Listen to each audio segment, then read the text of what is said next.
Welcome to the House Arrest Show, hosted by Grammy-nominated and 6-time Dove Award-winning artist and actor T-Bone. Today's guest is WWE Superstar, the phenomenal AJ Styles. We also have the House Arrest Mix by DJ Pdogg in the mix. You're tuned into House Arrest with T-Bone. What's up, ladies and gentlemen? It's your man, DJ Pdogg in the mix with another House Arrest pre-show. And tonight, ladies and gentlemen, we got my good friend, the phenomenal AJ Styles, WWE Superstar. I hit up my man AJ. I said, yo, AJ, what you trying to hear on the pre-show? He said, let me hear some of that Antonius. So we're going to start it off like this, right here on the pre-show. Let's go. I've been renewed in my mind cause it's time for change. Everything I've been facing going down the drain. Turn my back to the ways that ain't pleasing to God. Sound easy but it ain't, I let you know that it's hard. I keep pressing for the mark despite this flesh and blood. Wanna ride with surprise cause I'm showing the blood. All my people on the block wonder what's up now. I'm not the same, make it plain, plus I'm holding it down. I thank I God from above for sending his son, who say to play it like myself, Jesus, you still the one. Having fun ain't no thing, I just do it right. Keep a balance in my life so I don't be uptight. Am I wrong? Am I right? That's for God. Taking it back to Grape Tree Records. We can't play that way, but who's to blame for the change? This is really one of the most successful labels in CHH. No one stays the same. We got my man AJ Styles in the building, ladies and gentlemen. No one stays the same. WWE Superstar, the phenomenal AJ Styles. Yo, AJ, what you know about this little rascal, bro? Hey, taking y'all back, going down memory lane. Let's go. Listen, it's the Raz. Back to business as usual. Come on.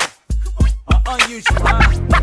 Check this out. Here we go. Much is given when much is required. I'm the last man standing when the rest get fired. I'm the first one working when the rest got hired. I speak in tongues for an hour when the rest get tired of talking. Got a whole lot riding on this. 2 daughters, 2 sons, and they all need inheritance. A huge vision detailed to the decision of the color I wear. When I be rocking the business, I'm talking. Best thing ever happened to me. I let my mind out the box when he set me free. Every doubt must be established by the G.O.D. Cause I don't want to go back to being me. It's like he anointed me to do this here. I thank God for his grace. I would have blew this here. I see some old heads yet I see some new ones here. Taking y'all back. What?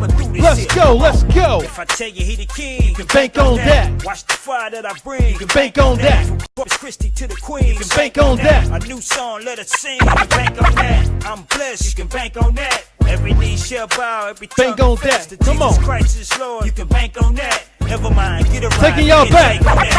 Riding with my top down, listening to this Jesus. Let's go, let's go. Back on the grind again. I know it's been a little while, but it's time again. Folks asking great, when you gon' rhyme again? I'm like, hold up, give me time, my man. See a lot of things change, some stay the same. Went from H-Town to D-Town to Memphis, Maine. One thing is for sure, everywhere I go, people caught up in themselves, money calls and closure. Let's go. They talk about it all the time and put it in their songs. They drive around and play it loud like it ain't nothing wrong.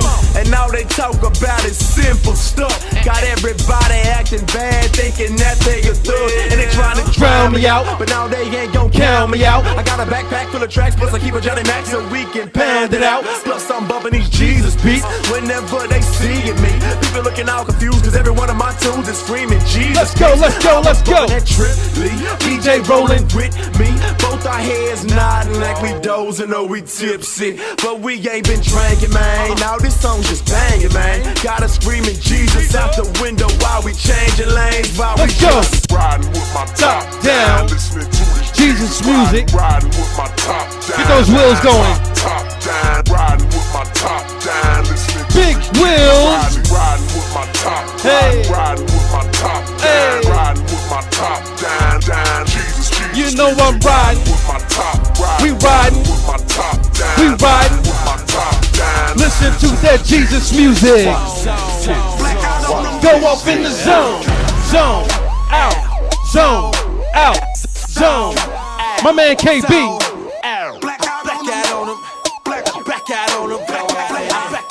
Blackout on them. Go off in the zone. What's going on, y'all? This is your boy K to the second letter. KB if you ain't get that. And I'm rocking with my homie DJ Pdogg. Keep it locked. black out on them. Go off in the zone. I'm in here, so what's up now? In zone like touchdowns. KB and I'm just out and I won't move like tough crowds. 7 years I done stuck out, got death threats, pushed out. But how they post I heard a man that's been Let's dead go, since let's go, let's 05. go, let's go. Dropping, I'm going in. Preach so hard that you know it's him. He fills me up and then he pours. This might go underneath your skin. From the dog, I'm on it. Own it. To the praise of his glory. I'ma get it in or what I could have been before they hit my hungry. We are just a few seconds away, ladies and gentlemen. My man AJ Styles, the phenomenal AJ Styles, is on the show. Let's go, let's go, let's go, let's go, let's go. I'm in my zone.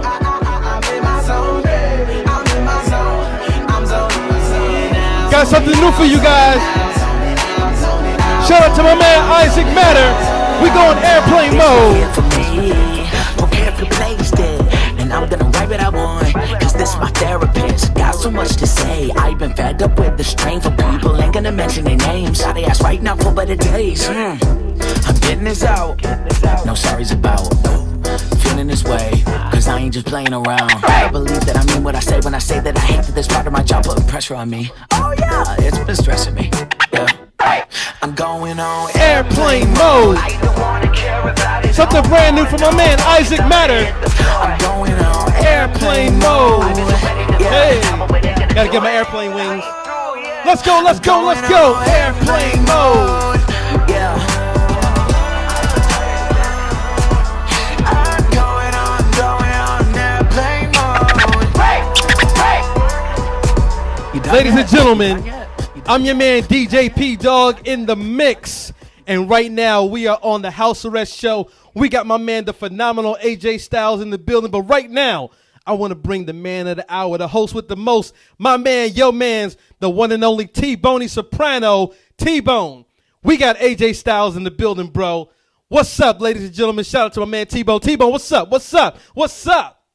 Yes, that's right, my dude. We got AJ in the building. Round of applause for my man, DJ Pdogg, man. Killing it on the 1 and 2s every single week, y'all. We want to remind you all to tune in to the after party directly after the show. DJ Pdogg's going to be on there doing his thing. You guys can also follow him on Instagram and Facebook under the name DJ Pdogg. How's everybody doing? I am your host, Mr. T-Bone Soprano, and today we have an exciting show for you guys, man. We got to pay some bills right quick, though. So today's show is brought to you in part by Sunny Family Dental. If you're in the Chino Hills area or anywhere in Southern California and you're looking for that perfect smile, they can assist you with any of your dental needs, including veneers, implants, crowns, etc.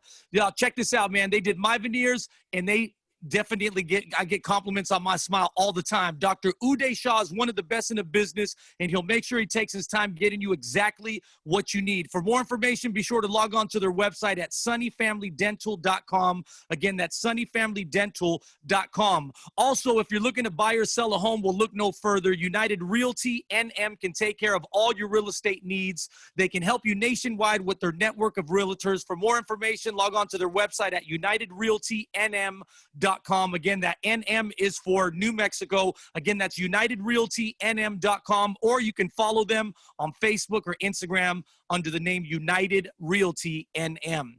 We want to welcome all of those tuning in all over the world, listening to the audio version of the show via Apple Podcasts, Spotify, Amazon, Deezer, Google Play, and now iHeartRadio as well. And we want to welcome all those of you watching as well via YouTube, Facebook, Instagram, Twitch. All of you guys having watch parties on Facebook, man. I know it's going to be a great show today, so we want to encourage you guys to call all your friends, let them know, and tell them AJ is on the show today. If you guys are listening to the audio version of the show, be sure to check us out on our YouTube page at youtube.com/housearrestshow. And you guys, you guys can check out the after party and everything else that goes on, the things that you can't catch on the Instagram version. So be sure to follow us on all platforms by logging on to our website at www.thehousearrestshow.com. We want to remind everyone that we are 100% listener supported. So if you want to help us spread the gospel through storytelling as we do, you guys can write to us at info at thehousearrestshow.com.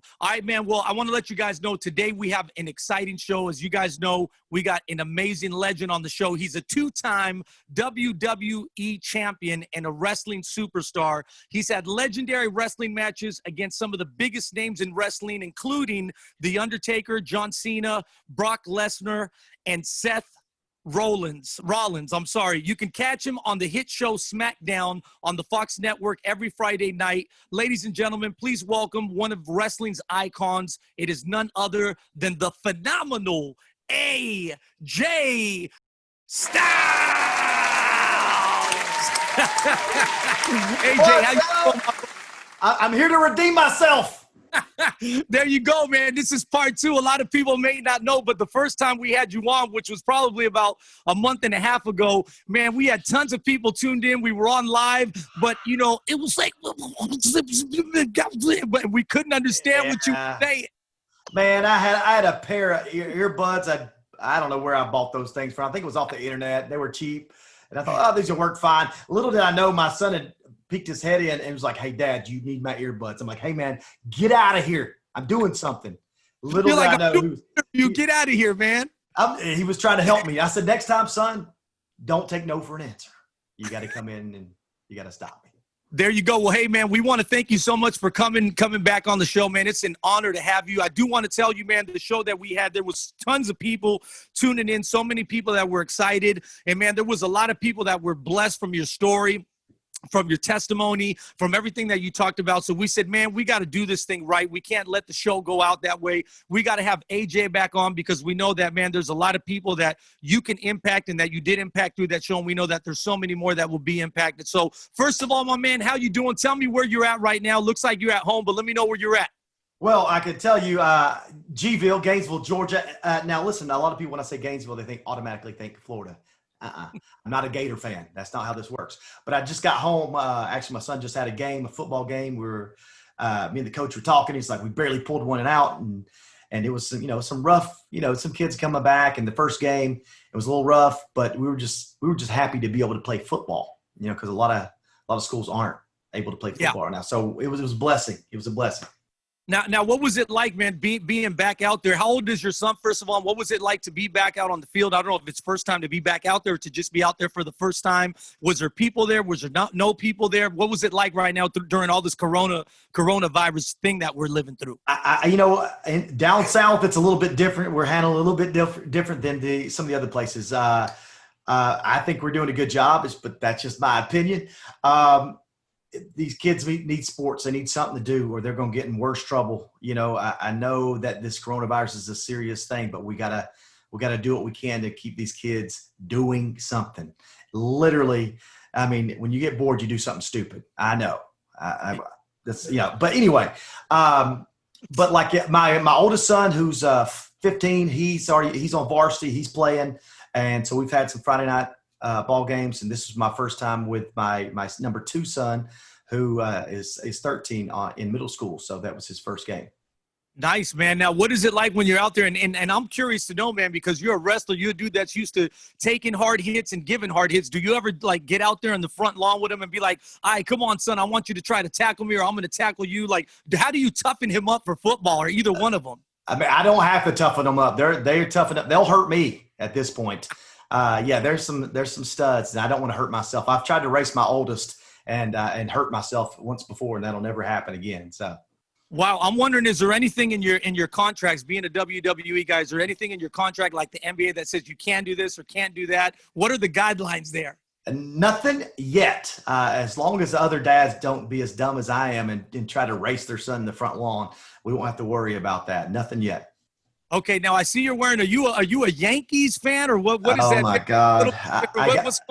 Listen, I got to stop wearing this hat around people from the north, or even anywhere for that matter. Unless you're from our county, this is Hall County that I live in. This is actually an N and an H for North Hall. It's their high school. So I was supporting. I just came from the game, so I've got the hat on.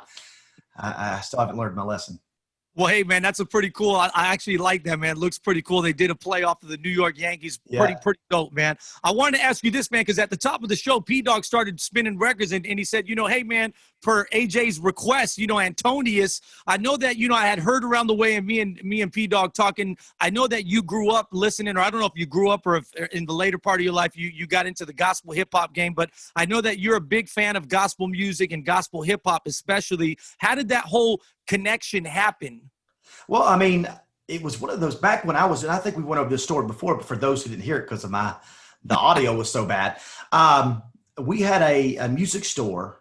Actually, I got to start with first. My girlfriend got me a tape. It was DJ Dove and the Gospel Gangsters, right? Got me this tape, and I was like, pop that in. I was like, yo, this ain't bad. This ain't bad at all. And then I started going to the Christian bookstore that sold CDs. Let me stop you for 1 second, because I gotta ask you this first. First of all, rest in peace to my man Solo, who just passed away recently from the Gospel Gangsters. I want to know what you thought about all that when that happened. But before we go there, when you're saying, your girl gave you this tape and you're like, Gospel Gangsters, and you're hearing, you do say what you said, man, this ain't bad. I want to ask you, what was your impression before you even, when someone said Christian rap or gospel rap, what were you thinking it was gonna sound like to make you say, wow, this actually ain't bad? Well, you've heard it, but I've heard stuff before. It just isn't the same. These guys, some in the past, just didn't have that kind of flow. They just didn't flow. I don't know how to express it. You should probably know what I'm talking about. It was just bubblegum. It was corny. It was kind of corny. Right. And these guys were bringing it. I was like, whoa. And so, like I said, then I go to the bookstore, the Christian bookstore, and at that time, I could listen to the tape or CD before I bought it to see if I'd like it. Man, I went through that whole thing. And it was Little Rascal that I ran into first. And I was like, whoa. And then, part of the Grape Tree was Little Rascal, New Wine, all those guys I was just grabbing. And I had so many, like it would shock you to know how many CDs I got, and I couldn't afford to buy them. So I remember one time I had just enough to buy, I think it was maybe K2S, I think maybe it was their third album. And I literally all the money that I had in the bank and everything just to buy that CD and just rock it until next payday. I loved it so much. That's how dedicated I was to gospel rap music at the time. Wow, man. Well, how times have changed, because from not being able to, to afford a CD, I'm sure you can buy the whole bookstore these days. But the crazy thing is, I wanted to ask you this, because you're talking about older groups. We're talking, I think K2S and those guys came out in like probably like either 99 or 98. Yeah, 98 for sure. Yeah, and what was the connection to Grape Tree? Because I know Grape Tree was more of that Southern sound. You were actually you were born and raised in Alabama, if I'm not mistaken, right? Or is it Georgia? I was born in Camp Lejeune, North Carolina, which is a Marine base. But shortly after that, after being born, and maybe a year, we moved to Georgia, where my family was from, and that's where I was raised. Okay, so you've been in Georgia your whole life pretty much. What was that connection to that sound? Because you're saying the first album that you heard was Gospel Gangsters. That's very different from the music. That's that West Coast hard gangsta street sound, where their sound is a little bit more of that dirty South. What was it that connected you to that? And who are some of your favorite artists even today? Give me some of the names of your favorite artists that you've grown up listening to after you answer that first part of this. Well, so Gospel Gangsters, they got me in the door, you know what I mean, to listen to other groups. And so with Little Rascal and Antonius, man, I was like, wow, I didn't know they just had me. It may have been that Southern sound, maybe like you talked about, but it was something that just got me. And then of course I move on to K2S. And then I literally, if I liked a song, I just bought it. I didn't have to like the whole CD. I didn't have to like the whole album. I just wanted to hear that one song. And so many people were like, why do you spend so much money on these CDs and these tapes? Is because I can't hear it anywhere else. The only way that I can hear this type of music is if I purchase it. So, and I was bumping those everywhere. The Whinings, all of them. Like there was I'm not saying it was just rap music, but there was certain music that I liked that it was also gospel. Right. So yeah. Now it's interesting because, like you're saying, back in those days, man, you had to buy that, something that shows you how the music industry has changed. If you like one song, you had to buy a whole record to get it. It wasn't like today where you could just, pay whatever 99 cents for a single or download a single. And then I know it's kind of like music has gone back to the beginning where you could buy little albums or buy singles. You could do that, but then we moved into an era when it was tapes and CDs and you had to buy the whole record. You know, how is it now for you now that you have, you know, computers and all, you know, Spotify, Apple Music, all this stuff? Is it a lot easier for you? Do you enjoy that more? Or are you old school like me where you enjoy grabbing the CD, holding the physical thing in your hand, going through the artwork, seeing the lyrics, seeing who wrote, who produced, all the information? What do you prefer? I just want the music. I don't care about anything else. And so, you know, as soon as I got on Apple Music, man, and I started seeing all these other guys that I'd physically have the CD, but no one uses it in their car. At least I don't. So then being able to download all that music was just awesome to me, man. I can't tell you. It brings back so many memories that I had going so far back. You know, they were talking about 20 years ago, you know, when it was just like new to me. You know what I mean? And you got that, I don't know how to explain that new Christian, like, man, you just will, you want to tell the world, right? To the point where you're annoying people. Yeah. You know, that's how I felt, man.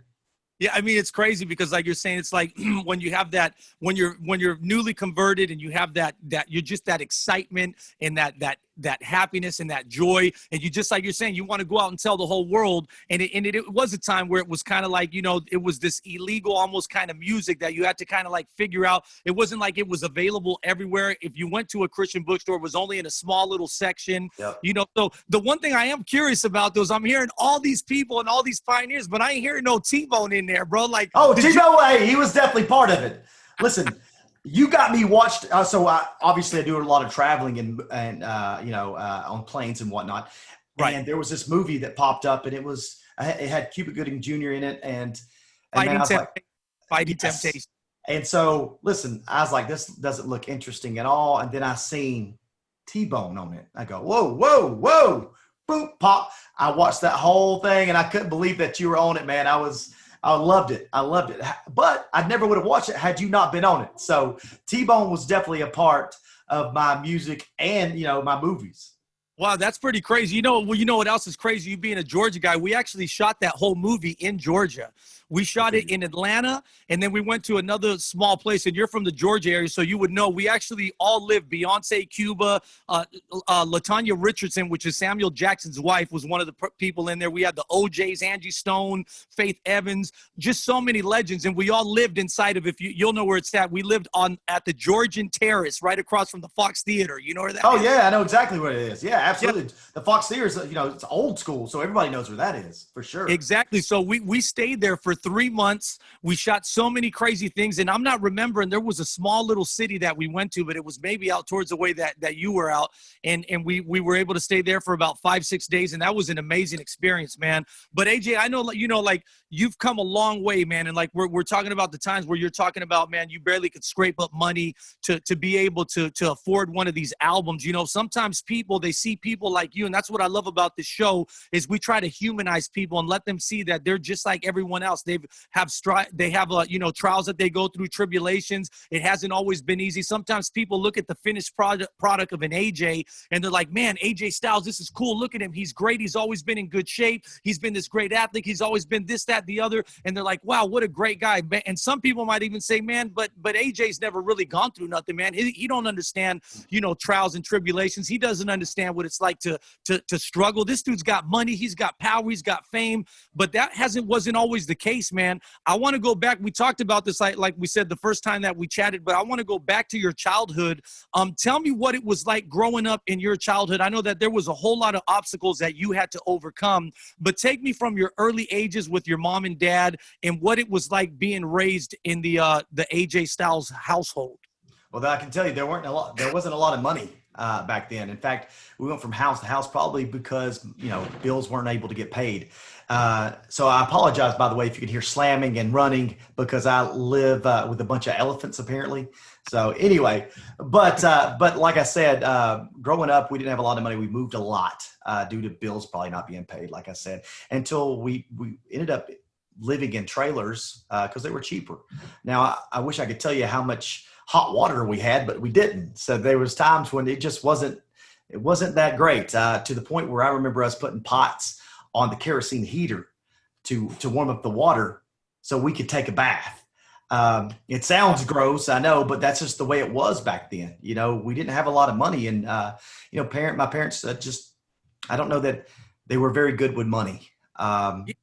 Let me ask you this, because you're talking about, you know, having to do those things which are crazy, thinking of someone living in America. You know, my family's from Nicaragua. My parents were missionaries there for the past 10 years. And those are the kinds of things that they have to do in a third world country, is heat up water to be able to take a bath and do all these different things. And when you're raised in poverty like that, a lot of times what people lean on, and in Latin America is like, there's no all these other things to focus on. So they focus on family, and families seem to be a lot tighter knit, and people rely on each other. Was that your case? What was it like growing up in your family? Were you guys a really close, tight family? Were you guys a loving family? Was it a family that had all kinds of different issues? What was it like for your family, and what was your childhood like growing up in that environment?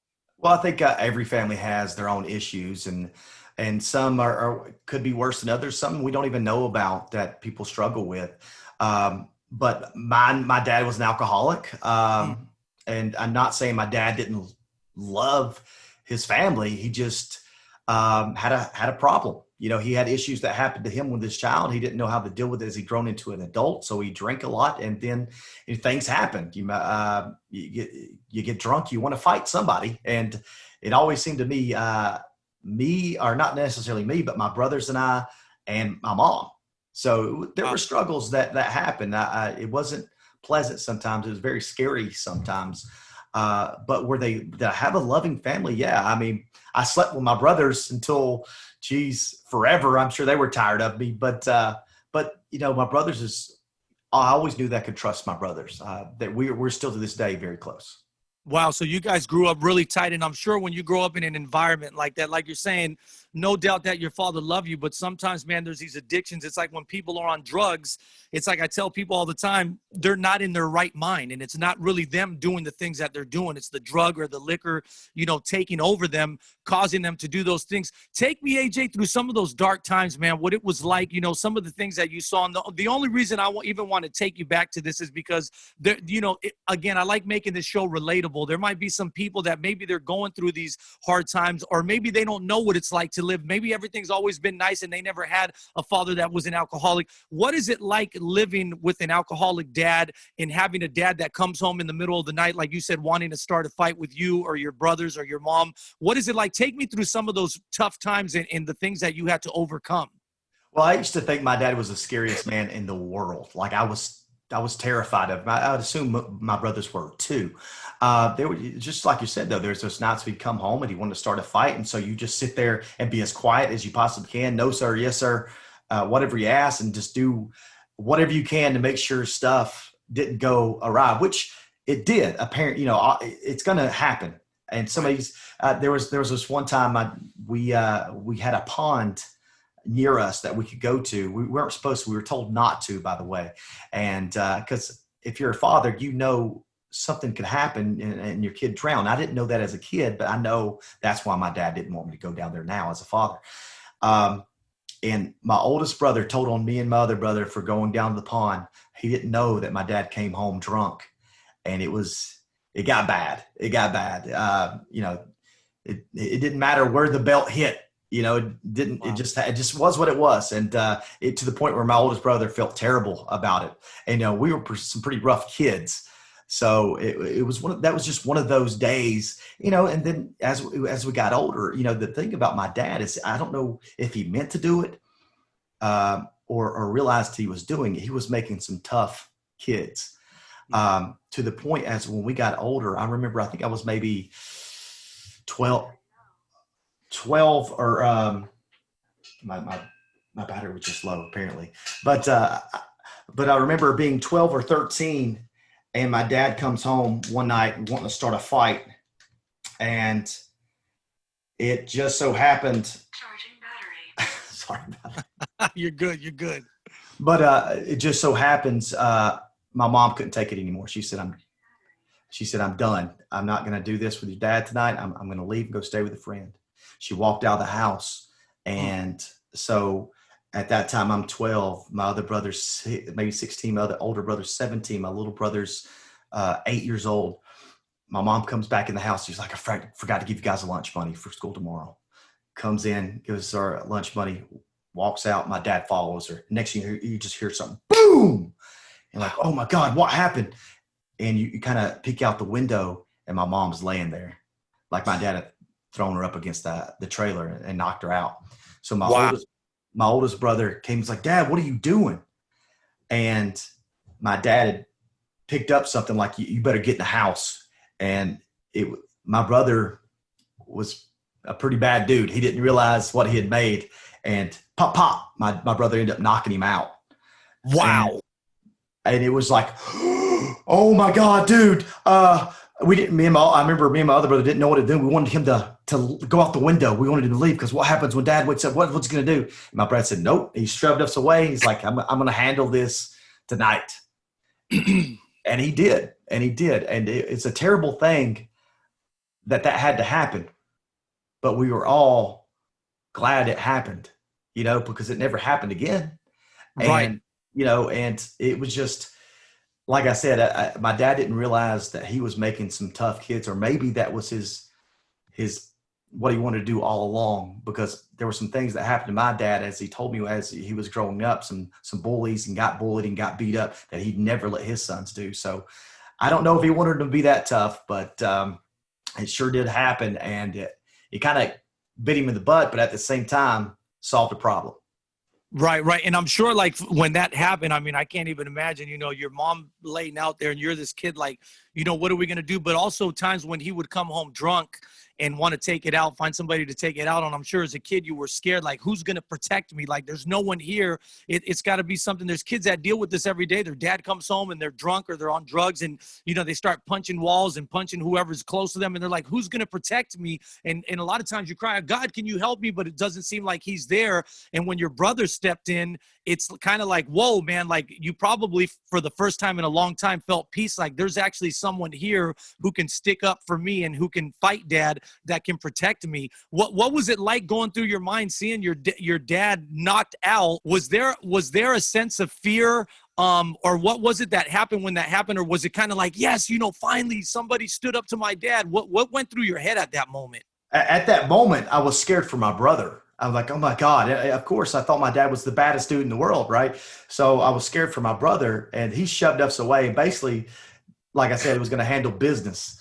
And he certainly did do that. My mom ended up waking up trying to get him stopped. My dad, he got beat up that night. It wasn't just that two punches that knocked him out. He tried to come back for more. My brother just kept shutting him down. Wow. But I was scared for my brother that time. But after it was over, when we could chill and we got somewhere, we were just like, oh my God, do you believe that? Wow, you couldn't even speak about it. It was just like, we were just looking at each other like, holy crap. And it's a difficult thing knowing what my brother had to go through, because, as an older brother, he's the protector. And I know that now, and I see it in my oldest son. Like, he's got to take care of his siblings, and he knows that. And I respect that. And I respect my oldest brother so much for everything that he did for us on that night, because he changed everything. I mean, it was after that night, though, he had to move out, and live on his own and survive on his own.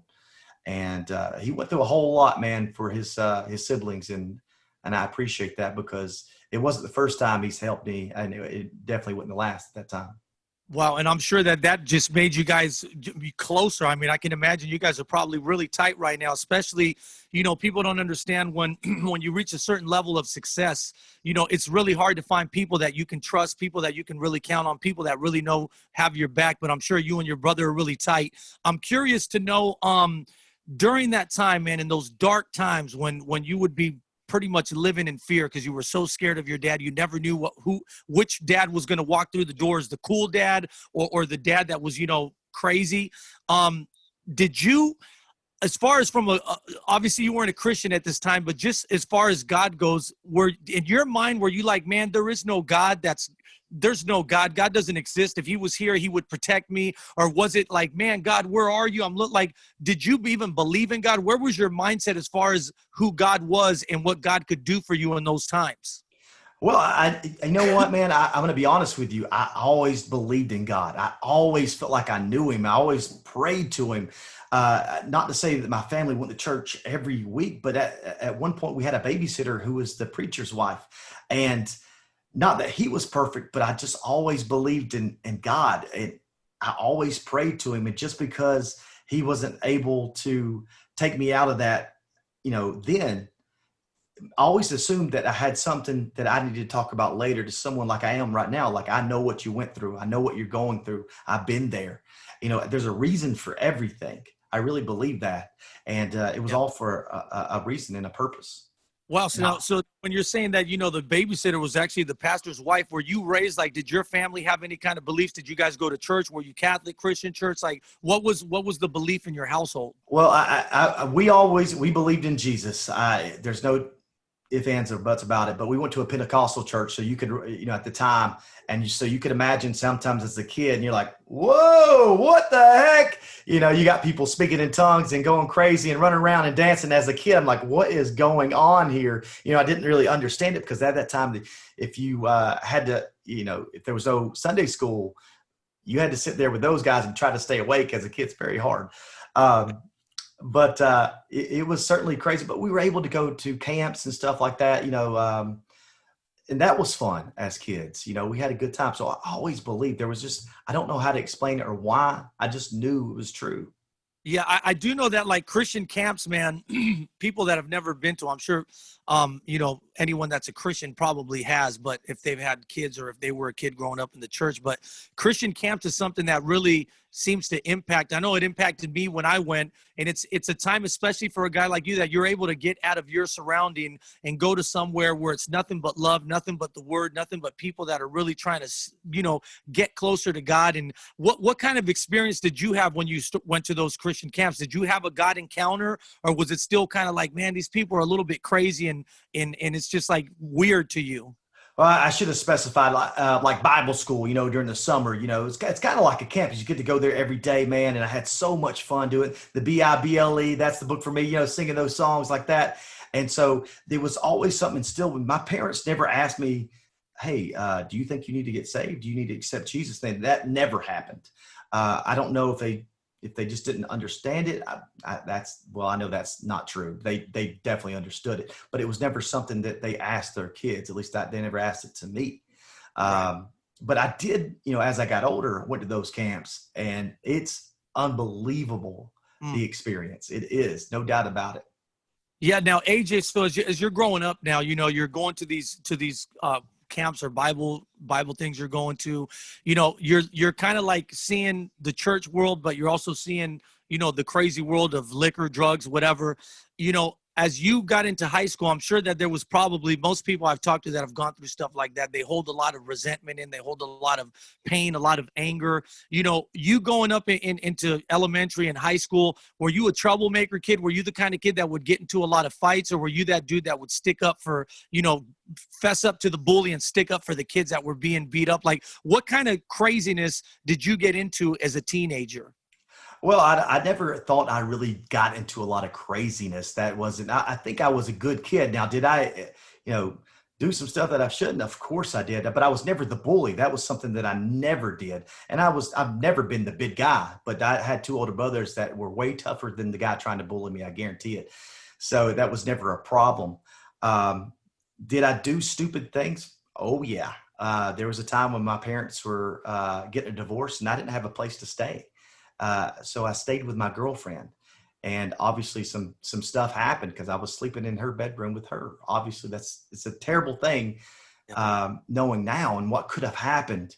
But then it didn't. I would love to tell you how great it got after that, but it was one of those things where, I don't know if you guys are familiar, and we talked about this last time, with a judgment house. And I was able to go there, see this play put on by a church during, October and Halloween before season. you go any further, break that down what that is, because there's a lot of people that may not understand it. We did talk, because we're talking a little bit now about your conversion, how you kind of came to know Christ. What is a judgment house for those that don't know? That sounds kind of crazy. Like, is it a place to walk, get judged? You know what I mean? No. So basically what happens is you get to go watch a play. and you go from room to room, and usually it's in a church, and the character, their faces change, but they're wearing like a red shirt or a green shirt, and there's 3 of them usually, and something tragic happens in this play, and some kids go to hell and some kids go to heaven, and you experience heaven and hell with them. And I remember after it was over, you come and you sit down in a tent with all your friends. Of course, I had my friends with me. We didn't just go by ourselves. But and someone asked, the counselor in there, eyes closed, bow your head. But if anybody wants to, get saved, raise your hand. And I'm thinking in my head, I know a lot of people that got to get saved, so I'm not going to be the only one. Sure enough, the prayer's over, and I'm the only one sitting there that raised his hand. I couldn't believe it. So that I got saved that night. I accepted Jesus Christ, not because I was scared, because I just knew I needed Christ. I knew I needed to be saved. I knew I was going to go to hell, but I wasn't scared. I just knew what I needed. But it was literally after that my world started changing big time. And I'd love to tell you that I turned into super Christian. That's not the way it went. I had 2 paths to take, and I took the wrong one. And I know that sounds crazy, but that goes with my testimony, because I was still living with that girl, but I knew I didn't need to be with her. We weren't supposed to be together. You're not going to marry her. What are you doing? And so there was the breakup, but that breakup led into another dude kind of dating her, doing something with her, where I had to do something stupid, and I ended up going to jail, ended up paying restitution, and so it was a crazy time, and again, it doesn't stop there, because then there was the marijuana, after football games, just trying to be part of that party crowd that I wasn't normally in because I had a girlfriend. So, yeah. It's crazy, AJ, what you're talking about is it's kind of like, because most people would be like, yeah, so then, I went to the play and the guy says, who wants to know Jesus? I raised my hand. I know Jesus. And ever since then, I've been walking good. But a lot of people don't realize it's not like that for everybody. It's a process. You know what I mean? Sometimes it's some people's, conversion and getting their life together is a little bit easier and doesn't take as long. Others, it takes a while. I mean, and none of us have it together. It's a constant everyday, struggle. But the thing for you is, and I try to explain this to people, when you say yes to Jesus, it doesn't mean your life is going to get easier. Often it means your life's going to get tougher, because the enemy wasn't after you before. He already had you. You were cool with him. But now when you say, hey, I'm renouncing you and I'm going to take the walk this way, all of a sudden now you got him chasing you to get you back. So it sounds like that's what happened. You said yes, but then you ended up going down the wrong path and had to find a different way. And he made it so easy for me to go down the wrong path. And I'm talking about Satan here. He's like, oh, you want to sail away? I'll find you the ship. If you want to run, I'll find you the car. So it was literally all about that. And everything happened. Even I knew, I was like, this is dumb. What am I doing? There was always that internal battle. But, if you wanted to be part of the cool crew, you had to do these things. That's just, I was influenced by people I was around and the music I was listening to. It just was all over and all around me. Things to get in trouble, things to do, act like an idiot, be dumb. Yeah, it's crazy. It's crazy, man. And I did recently, a couple of years ago with my man Ja Rule, I did a movie called I'm in Love with a Church Girl. And the only reason I'm bringing that up is because I know that part of your story was not the ex-girl that you broke up with, but you got introduced to another girl, and that girl became a big part of your story, and you really having an actual relationship, strong relationship with God, and you changing your life around. That girl is now your wife. Tell me a little bit first about how you met her and how God used this woman to lead you in the right direction. So we're high school sweethearts. I played football with this girl's older brother, 2 older brothers actually. And so I always thought she was, a cute little thing. And I just, never made the effort. When I did make the effort to ask her out, I then ruined it with going out with another girl. Asked her again and then ruined that opportunity because I was with another girl. I did a terrible job at trying to get this girl to date me, until finally I just listen, just give me a shot. And she said, well, yeah, if you go to church, if you come to church and we'll talk there and we'll hang out. I'm like, okay. And it was there I met a youth pastor who showed me how to be a Christian man. Like he was exactly what I needed to see. He was a man that wasn't afraid to tell people that he loved them. That, I remember talking to him on the phone. He's like, all right, man, love you. I'm like, okay, hang up. I'm like, this guy's a weirdo. I don't know this guy. He can't tell me. But as you got to know him, man, I couldn't wait to tell the guy, like, hey, man, I love you. I thank you so much. And he was always there for me. It was like the man that I needed to see so I could be the real me, Yeah. Now knowing and getting to know that dude who sounds like he kind of became a father figure to you, was that something that you lacked also, like from your dad, getting the I love you, getting the son I'm proud of you? Was your dad that tough dad, or did you hear I love you in those type of things? My dad always told me he loved me. I always knew my dad loved me. I just knew, and he knew that he had a problem.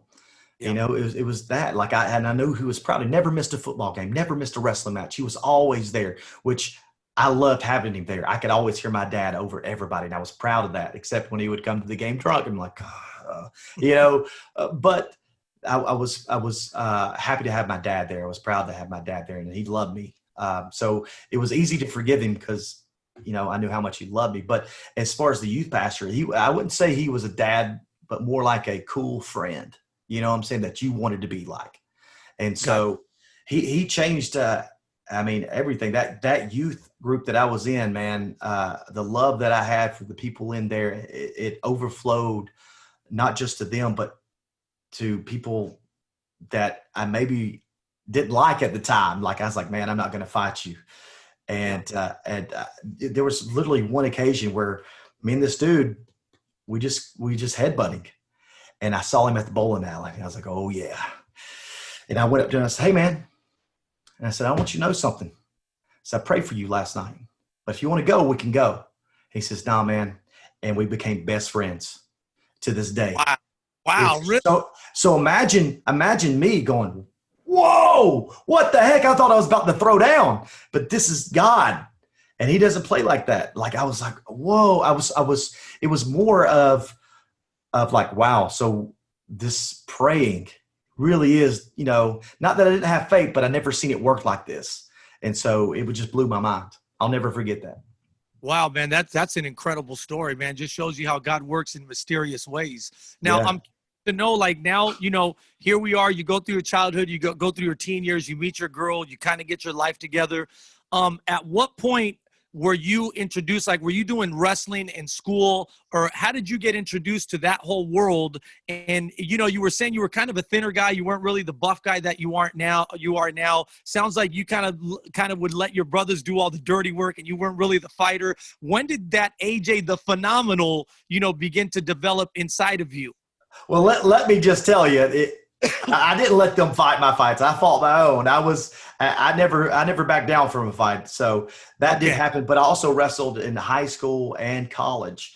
So it was just one of those things that dawned on me. I went home every weekend that I could to see my girlfriend at the time. And I just it was one of those things where I was like, why am I here? Why am I in college? I don't enjoy working. I don't want to do this anymore. And I came home. I kind of just gave up on college. But it was during that time when I had a job. I saw some friends at like a Kmart or something. And they were like, hey man, we're going to go get trained to be pro wrestlers. They were huge fans. And I go, come on guys. I said, listen, first of all, you're never going to find a place, but if you do, I'll go with you. Sure enough, those guys found a place in the next county about 30 minutes away. And so I was like, well, I guess I'll go. I said I'd go. And I stepped foot in that ring, just kind of like a tryout to see what you could take. They're basically going to beat you up a little bit. Yeah. And man, I took that first fall on the mat and I jumped up and I go, I can do this. It was, I don't know.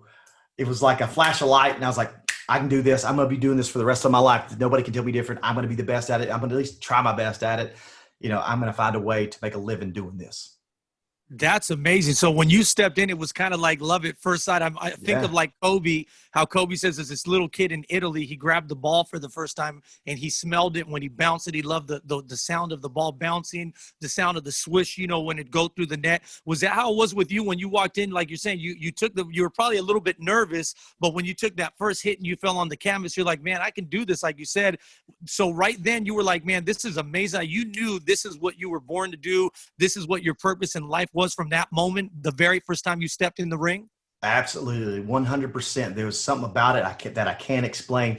It was like this confidence that I had that I was going to be able to pull this off no matter what anyone thought. I was going to be able to make this happen. And still to this very day, you know, now that with the corona going on, it's hard to find places to train. I'm not wrestling as much as I wish I could with everything going on. I'll go up there to that place where I started and train every week so that I can stay in shape. So yeah, I would love to tell you, I don't want to say that, you know, wrestling is my number one, because it's not, but it's up there. It's up there, you know? Yeah, it's definitely one of the loves of your life and something that you've been blessed to be able to do. I'm curious to know, like, when you say your friends were like, hey, we're going to become, you know, wrestlers and we're going to go find a spot, like what kind of a place? Because I don't even know, like if it's like, hey, we want to be, what kind of, was it a backyard type? You know, they have the backyard rings. Like, where did you go and what was it like walking into, what kind of a place was it, the environment? So this place is called the Old Mud Creek School Gym. So it was a school gym from probably the 30s or 40s. So it's small, it's not that nice, it's tiny, but it has a ring bolted to the floor. And you know, I'm not saying it's backyard because we kind of got training, but you know, we're getting training from you know, someone else who was on the independents. So there's only so much you can learn from guys who've only been on the independents. At some point you have to learn from actual guys who've been at the show. And right. I had to learn literally from everybody I ever got in the ring with, everyone. That's what I was going to ask you, because when you're coming up, or somebody who's interested in coming up even right now, is it like boxing where you get set up with different matches in different cities and you go against, you start going against bigger town until eventually you're the main dude? Like, what do you have to do in order to come up in that world? It's experience, right? That's what drives everything that we do. I mean, you didn't just start rapping and you were the best at it. You had to work on it just like anything else. So experience is everything in the wrestling business. You'll learn how to listen and then how to react, and every little thing counts, and how to throw a punch and get better at every little things. It's the stuff now that I know the hardest stuff is the smallest stuff. Everybody, these moves and stuff like that aren't that hard. They're really not. But it's the little things that are very difficult with all the stuff that you got to remember. And even when I'm working, you know, with some people every week when I go to train, we get to work with other guys and girls. And I just try to throw them little things and extras out there that they maybe never thought about. And at the same time, this is what I learned. Even if I wrestled guys who weren't as good as me at that time, I was able to learn from those people. Like, okay, you got to simplify everything that you're doing and find ways to make it look good so that they can understand it, so the match can look good, not so that you can look good. We want the match to look good. Right. I'm curious, because now with you saying we want the match to look good, that was my next question. It's like, first of all, obviously I know you had to probably have like some kind of a manager that would help you set up these different matches, but what's the difference? Like, how do you start transitioning? Because when you went to that first wrestling thing, I'm sure it wasn't like it is now, like what you do professionally as entertainment. Was it real wrestling where you're trying to really get, or was it kind of mixed with the acting? Because some people say, well, you know, the WWE, it's a lot of acting. Other people are like, no, man, it's the real deal. Tell us a little bit of kind of that growth and how it started and what you went to and what the difference is between the two. Well, there's a big difference between collegiate wrestling and pro wrestling. But the benefit that I had was I knew how moves were supposed to look. I knew how they were supposed to be performed. I knew the little extras to do because of collegiate wrestling, what a switch is. It's not just going behind someone. There's a reason you're able to go behind. So that did help me, but there was also that aggression that I had in collegiate wrestling you cannot have in pro wrestling, because if you're the new guy, the veteran is going to move you around. The veteran is going to take care of you. He's going to tell you everything. So you got to listen, and you got to have your head up so you can see what you're doing. You know, there's all these little things that happen that it almost will ruin. It's like Brazilian jiu-jitsu. You know, sometimes wrestlers make the best, you know, Brazilian jiu-jitsu guys because they can take you down, but their aggression will get them caught in the move like that. It's Right. so it's kind of the same thing. You got to be, you know, there's a time to be quick and strong, but there's also time to be loose and light. Right. And there's a, you know, you're saying one of the things that stuck out is you're saying, man, it's an intellectual thing too. You have to learn all the little details. But is it kind of when you say that, because, you know, I mean, even for myself, I'm just wondering, like when you're saying the details, like if you're boxing, you have to think about so many things, but this is something that you're actually trying to do for real live. With yours, it's kind of like learning a rehearsed dance, because you're kind of know some of the stuff you're going to do, or is there a lot of improvisation where like stuff just happens sometimes and you got to know how to flow with it? Because I'm sure everything doesn't always go perfect to plan. Oh yeah. There's a lot of improvise when you're doing whatever you're doing, especially with you got two guys who've been doing it for a while, barely anything, like it's not really rehearsed. To this day, I can't tell you the last time I've rehearsed something. Like we'll talk about it and hopefully it comes to the way we've talked about it. If it doesn't, we'll figure it out. We'll improvise and come up with something, because mistakes happen all the time. But a lot of it, I mean, you know, it's harder when you're on television because you got times you have to hit. You've got 6 minutes, and then we got a commercial break. Before that commercial break, we got to give them something juicy to bite on so they'll come back after commercial.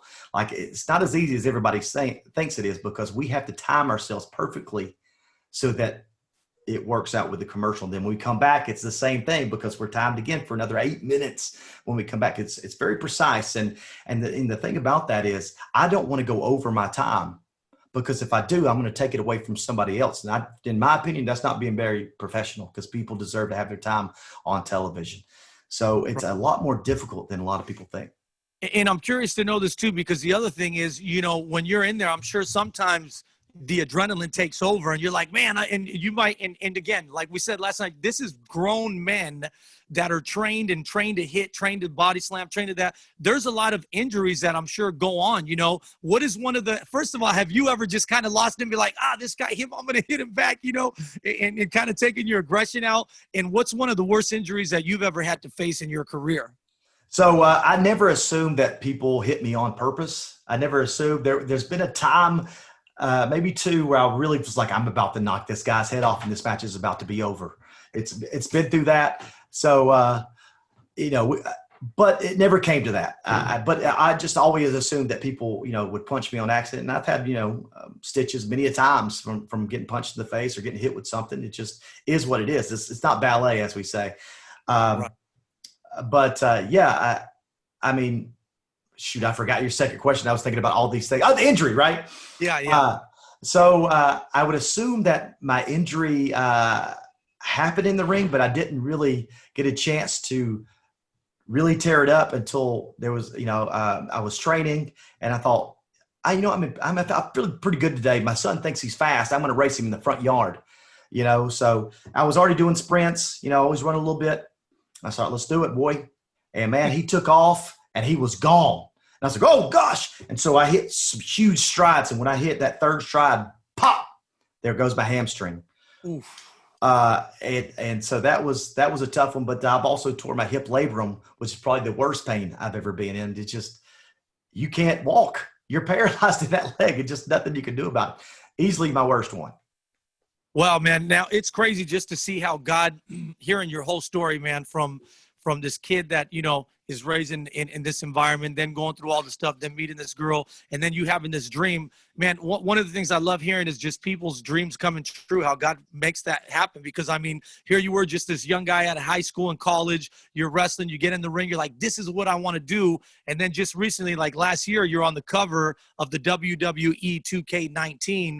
What did that feel like? Was that moment, and also you being a two-time champion, like when you won that first champion, what was it like? What did that feel like to actually accomplish a goal that you had set out to do and be like, man, I've kind of arrived in this sport? What does that feel like? Well, you got to know, it was 16 years before I got to the WWE. So I've been wrestling for 16 years. I was 11 years at one company. I went to Japan, wrestled another 2 years over there, and did great things over there, and things I was very proud of, to the point where I was like, I'm content that I'll never have a WrestleMania. I understand it. I'm okay with it. In my opinion, I've been very successful. I've done a lot more than people, expected me to do. But there was one time when I thought, you know what, a video got out or a picture, and it looked like AJ Styles was at the WWE Performance Center, something like that. And I was like, you know what, obviously it's not me, but I'm going to give a friend a call and see if there's any interest whatsoever. We talked for a little bit, and he was like, listen, don't let your ego get in the way of you trying to come to WWE. And I said, listen, it's definitely not that. I just don't want to live. If there's money left on the table, there's an opportunity. I don't want that to happen. Yeah. It was one of those things where Triple H was supposed to call me, never did. And I just assumed, like, hey, I understand. They're busy. They don't need me. I get it. I'm happy where I'm at. It's okay. I'm wrestling in Japan. I love it over there. It's fine. And then one day out of the blue, he calls me, and we had a great conversation for about 30 minutes.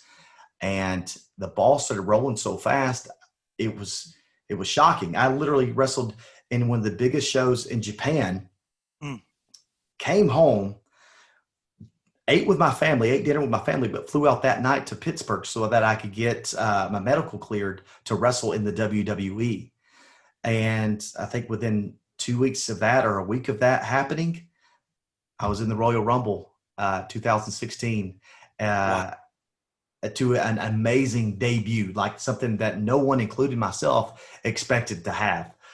And it was hard work, that came to this point and continued that hard work. I'll tell you this, Vince McMahon heard that eruption of the crowd in Orlando, Florida, and goes, it's a fluke. They don't care about him. It's not a big deal. Really? I wasn't even on Raw the next day. They said, let's put him on here. I think you need to, a couple guys were sticking up for me, and got me a match. Match was okay. Wasn't that big a deal. I walked through the curtain. Vince says, come here. He says, listen, I got plenty of guys that can do what you just did out there. I need a pit bull. That's what I need. I need someone who's just going to get after it. And I go, oh, I know that guy. I know exactly who you're talking about. Next opportunity I got was I was doing a segment with The Miz. Miz TV is what it was called. And it was time to get after it, show that I could be that pit bull. And it was after that moment, it changed everything for me. Vince gave me direction, and I ran with it. Wow, man. And so now, that's an incredible story, man, because that's what a lot of people lack. They lack, first of all, like you're saying, having the confidence, knowing that you can do it, but then also being willing to kind of like get out of the boat and walk on the water, just kind of like say, hey, I'm going to take the chance. And a lot of people are scared to do that. I know we've ran pretty much out of time, but I want to continue on a little bit more. What would you say to people that are out there that have dreams? Because there's a lot of people, AJ, that have given up on their dreams. There's a lot of people that say, well, I'm too old, or I'm not as in shape, or in whatever it is, or, they're just like, man, that's not for me. I can't make it. Maybe they come from a background like you where it's poverty, and they look around and there's like nothing successful has come from here. What would you say to somebody that is watching right now that feels like, man, their dreams can't come true? Well, I always think that there are some people that think you're successful when you don't think you're successful, or vice versa, where you're successful. You got out of some place. It's the small things that lead to the big things. These small goals that lead to the big ones. The some that you never thought you would obtain, like it being on the cover of 2K19. I never thought that would happen. But there was a coach that I had in football, and he always said, "Think it, believe it, do it." And I took that to heart. Like, he had so much influence on me. The wrestling coach had so much influence on me. And when I started to believe that there was an opportunity for me, I didn't let it go. Like, if there's ever an opportunity, I'm going to make the best out of it, no matter what it is. I'm going to make the best out of it, whatever happens. Listen, I was in WCW when it went under. So you finally make it to the top and it goes out of business. Oh, great. But you can feel sorry for yourself. You can give yourself a moment to feel sorry for yourself. Now it's time to get after it and prove you are who you say you are. You're worth. It's like Rocky Balboa. You know what you're worth. Go out there and get it, right? Yeah. Life, it's not about how hard you can hit. It's about how hard you can get hit and keep moving forward. That's how winning. I'm getting coaches telling you that. Like, you determine your success. You can get after it. I don't care where you've been, what you've been through. You have an opportunity to do it. If I did it, anybody can do it. That's it, man. And you're the perfect example of somebody that comes from nothing and creates something and makes something out of nothing. I'm curious to know this. Obviously, I know you're still wrestling, you're doing your thing, but first of all, the longevity in wrestling, I mean, I'm not sure how long that is, what normal age or how many years, but what do you are you a guy that looks forward? I'm sure you are. You're a man of vision. Like, what is next for you beyond? I know you obviously, like I'm saying, you're in the wrestling, so that's where you're in right now, but what are some of your passions and aspirations outside of wrestling that you look forward to accomplishing once the whole wrestling thing is done, especially, being the fact that God has blessed you financially as well, and you can pretty much kind of do whatever you want to do. What are some of those passions that you have and aspirations? Well, I can tell you, I'm not saying I haven't done well, but sometimes you don't know how hard it is to get to that point where you can retire, especially when you have 4 kids. They suck up a lot of cash. But I want to help people get to where I'm at, do what I've done to feel successful. And the best way that I know how to do that is hopefully go out and find those people, those wrestlers, if they want to be out there. I want to find them. Say, you want to do this your whole life? Here's ways to get there. Or it may be like, wow, okay, you got a lot of talent. Let's see if I can get you and to the next level. I want to be able to do that for people and give them advice to help them get there. Where there's a will, there's a way. I would really enjoy doing that and being, when I see someone, who started from here, way up here, and they look at me and go, dude, thank you. Thank you for helping me. I love that. I love to be able to help somebody do that. Yeah, so it sounds like you're into mentorship, mentoring people, and maybe even an AJ Styles gym in the future. Who knows, right? Who knows? I mean, you never know. I was thinking more like a scout to find somebody. I hope WWE hears that. But listen, I don't know how much longer this body can take the beating. I've put it through a lot, and it's been good to me so far. But there'll be a time where AJ Styles is going to have to retire, and I hope that I can help people along the way. That's amazing. Now, if we put all your years together of wrestling, how many years have you been doing this? I'm talking about not just professionally, talking about from the day you got in that ring in Georgia to now. How many years have you been taking a beating and giving a beating? When I stepped in that ring in Georgia, it's been 21 years that I've been taking the beating. And, it's bad. Listen, it doesn't matter how, like, I'm not a big guy, right? So I do all the high flying stuff, but the bigger you are, the harder the fall too. So everybody takes a beating. It's just a lot of guys. It's hard for us to quit. It's hard to give up because we feel like we can still do it because we didn't. It's the fans. You've been out there with the fans. They're just the energy they give you. It's hard to let that go. But there comes a time when you're going to have to do that, and it's going to be very hard because of the beating that you've put on this body. That's real, man. I just did that as far as my career, but man, I've been in it for 30 years and now stepping away from the music scene. But man, 20 years of literally just fights and beat downs and giving beat downs. I don't know that I could survive that, bro. Kudos to you on that, my man. So, hey, man, listen. Oh, I just heard that sound. You know what that sound means, right? It means it's time for the House Arrest 10. So let's jump into it right now. This is the House Arrest 10. House Arrest Top 10. House Arrest Top 10. All right, AJ, here we go. Number 1. Uh-oh. You can pick one person. Okay. Hulk Hogan or Ric Flair? Ric Flair. Tell me why real quick. He was I got to work with him when I was with TNA, another company that I wrestled for 11 years with. And him and I got a bond that they'll never go away. I love him. Sweet, man. Number 2, you talked a little bit about this earlier. What would you choose? I'm interested to know. Taekwondo or jiu-jitsu? Ooh, jiu-jitsu, man. I think that's the way to go. It's there's something about, listen, being on my back and I can tap you out just like that. It's deadly. It's crazy. I've been able to meet the Gracies and hang out with them, man. Cool guys. Number 3, Bruce Lee or Muhammad Ali? Oh, man, I love some boxing, but Bruce Lee's a legend. I can't imagine what he would be this day, how big of a legend he could have been in the short time he was. So, okay, I'm going with Bruce Lee.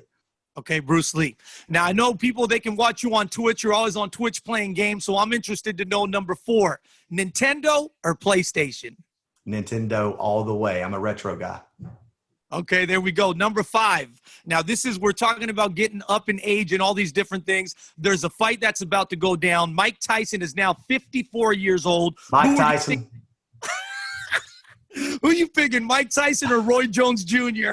Mike Tyson, man. Dude is in amazing shape right now. He's just scary. He's scary.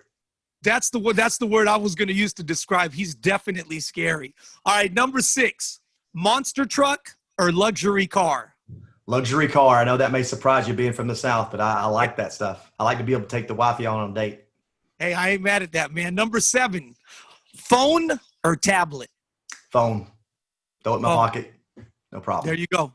Number 8, since you're a gamer, a little bit different. Card game or board game? Man, spades. Man, that's a fun game. But then again, it's classic Monopoly. But I've had some of my best games playing cards, so I'm going to go with cards. Card game. I kind of figured you'd be a card guy. Number 9, you more of a book guy or movie? Movie all the way. If I want to go to sleep, I'll read a book. There you go. And number 10, we can only pick one here as well. Classical or country music, if you could only pick one? Oh man, I'm going to go with country. Country. I've heard some good country music, So classical, it's harder for me to get into that.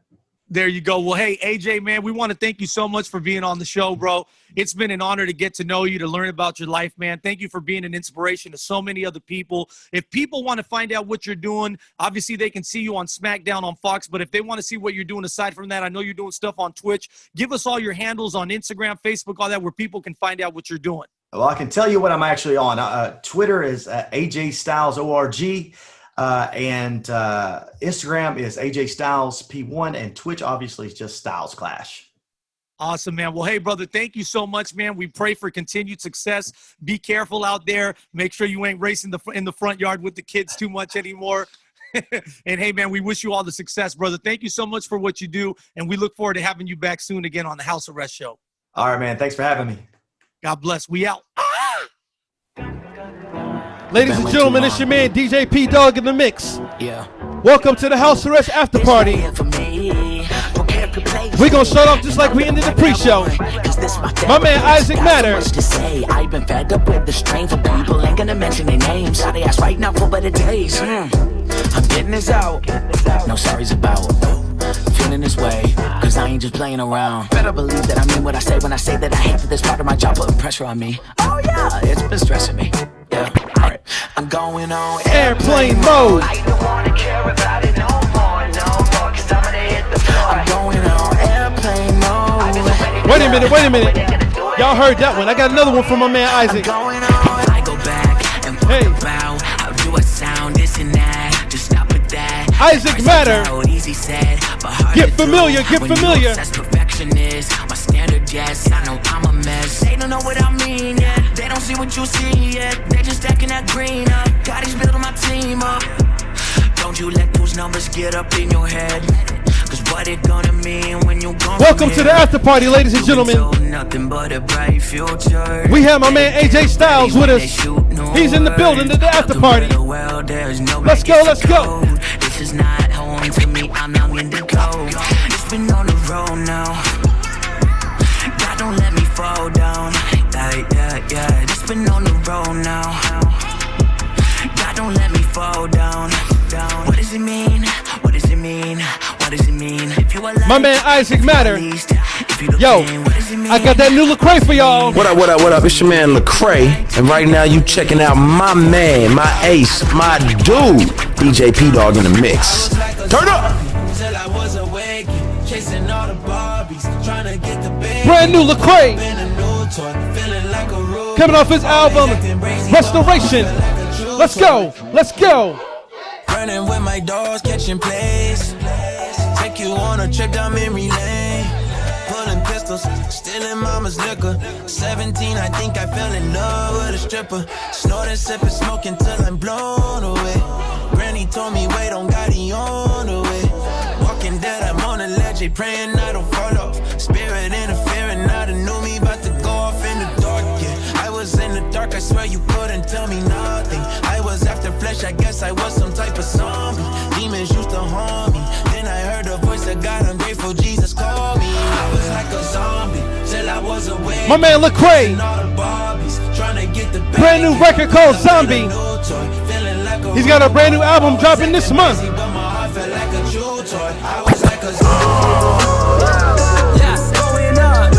Social Club Misfits. Yeah, came from the bottom, so you know what's up. Yeah, better check the score, numbers going up. Yeah, you gon' miss me when I'm gone. That's a bronze, swerving every question, asking where I'm from. You should know, that's that 305, that's that 561, that's that 954, headed out the door. Now I gotta let's go. I remember when I used to practice raps and call them free. Welcome to the House Arrest After Party, ladies and gentlemen. Now they email Mr. Santiago when they reach out. Back up on my feet, can't let my team down. Oh yeah, got the whole bag, got a toe tag. Every verse for the whole fam. We gotta eat, I got the heat. Where the dough at? Life is moving so fast. If you blink, you gon' miss this very moment. Wow, I've been down for too long, gotta run Social it up. Club Misfits. Up in that vroom vroom like a monster. Let's go, let's go. Yeah, came from the bottom, so you know what's up. You know what's up. Better check the score, numbers going up. Yeah, going up. Yeah, going up. Yeah, came from the bottom, so you know what's up. Yeah, follow DJ Pdogg, Facebook, Twitter, or Instagram right now at DJ Pdogg. One day. Ay. Let's go. I get it poppin', you know that it's lit. Just getting started, they know when to quit. I get to talking, they notice the flow.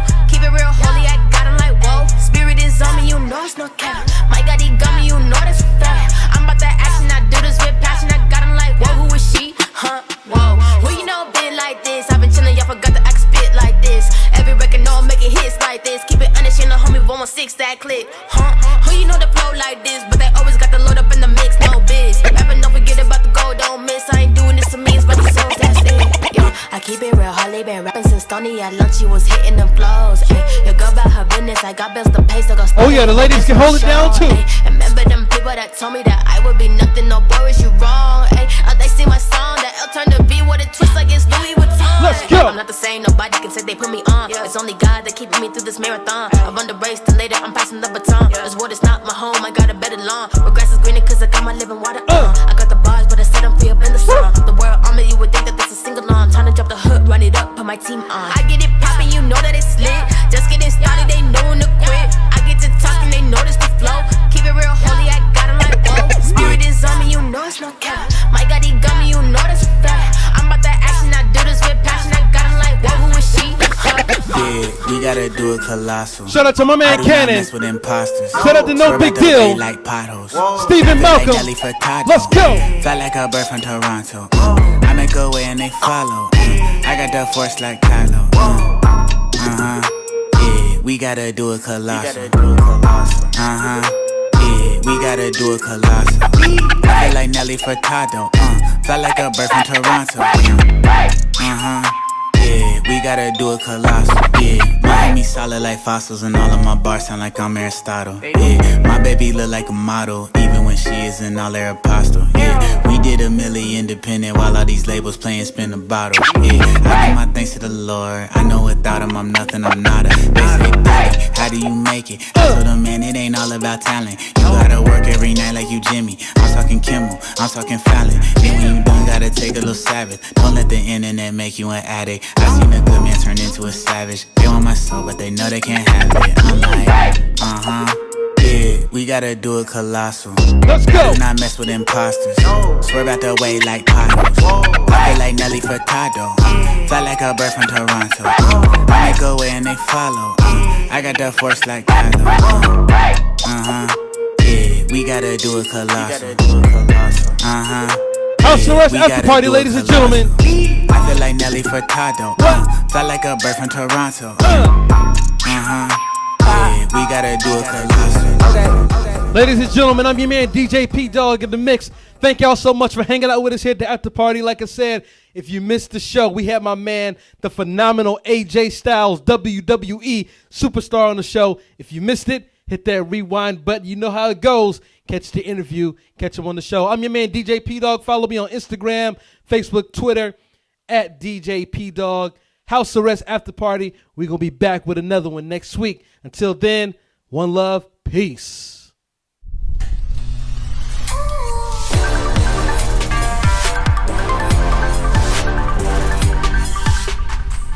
House Arrest with T-Bone.